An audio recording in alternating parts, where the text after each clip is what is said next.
तो मनोकामनाएं पूरी होती हैं, लोगों की मनोकामनाएं पूरी होती हैं।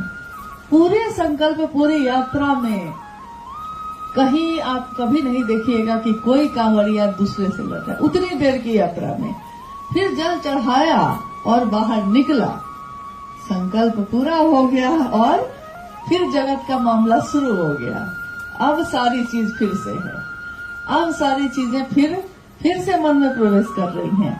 तुरंत ध्यान आ जाता है कि घर में क्या हुआ होगा, धान रोपाया कि नहीं रोपाया, पड़ोसी का जो झगड़ा चल रहा था क्या हुआ, केस में क्या हुआ, हाँ बेटी के यहाँ क्या हुआ, बेटा के यहाँ क्या हुआ, पिताजी का क्या, सब याद आने लगा। जैसे ही उस दायरे से बाहर निकले सब याद आया, सारी भावनाएं फिर से, लेकिन अब उतनी तेज नहीं हो रही है। उतनी देर तो आपने महादेव का सानिध्य लिया है। शिव की शिष्यता में साहब ने क्या संकल्प दिया है? सबका संकल्प क्या है? मेरे गुरु शिव मेरे हो जाए और दूसरों को भी हो जाए। हम चल रहे हैं भीड़ में, लेकिन ये संकल्प सबका अपना है ना, सबका अपना है, नितांत व्यक्तिगत अपना है। मेरे गुरु शिव का काम, मेरी जो शारीरिक क्षमता है, मेरी जो मानसिक क्षमता है, मेरी जो आर्थिक क्षमता है, तन मन और धन से हम जो अपने गुरु के लिए रिश्ता निभाते हैं, तो जितना मेरा सामर्थ्य है हमको उसमें निभाना है। और मेरी मंजिल है भगवान शिव, न कोई गुरु भाई, न कोई गुरु बहन, न जगत के रिश्ते। मेरी इस रास्ते की मंजिल भगवान शिव स्वयं है। तब आपको किससे शिकायत होगी? होगी किसी से? अगर संकल्प याद है और ये याद है कि कहाँ जाना है, सब अपने हैं।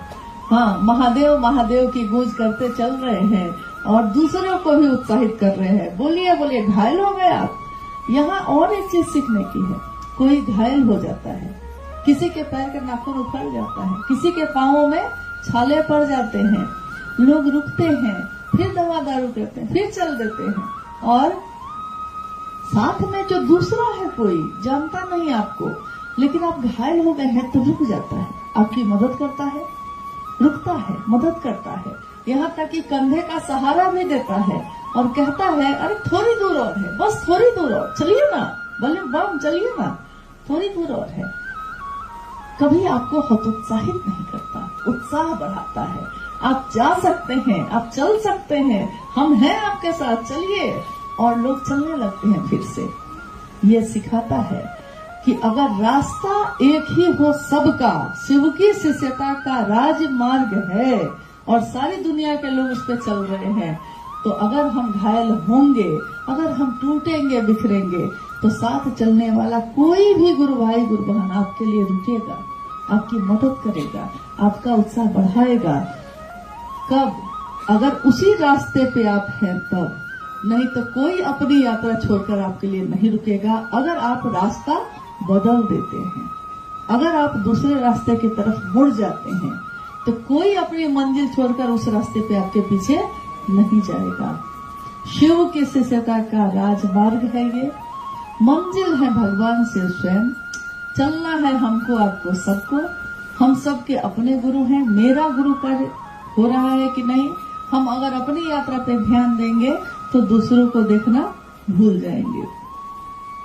देखना ही है तो दूसरों के दुख को देखिए थोड़ा, तो अपना दुख भूल जाइएगा। औरों का गम देखा तो मैं अपना गम भूल गया। दुनिया में इतना गम है, मेरा गम कितना कम है। जब हम सोचने लगते हैं तो हमारे मन से ये सारे भाव भी बदल जाते हैं। तो इतना ही अनुरोध है कि इस कालखंड के शिव के शिष्य साहब हरिनानंद जी ने, ममतामयी माँ नीलमानंद जी ने जो संकल्प लिया, इतना पावन है ये संकल्प। कितनी सुंदर है ये दुनिया, कितना सुंदर है ये रास्ता, जहाँ सब शिवमय है, सब साथ चल रहे हैं। प्रेम की विधा है ये, इसमें साथ दीजिए और अपनी यात्रा भी पूरी करिए। महादेव की स्थापना हम सबका संकल्प है, न अपनी, न उनकी, न किसी की। साहब और दीदी ने यही चाहा।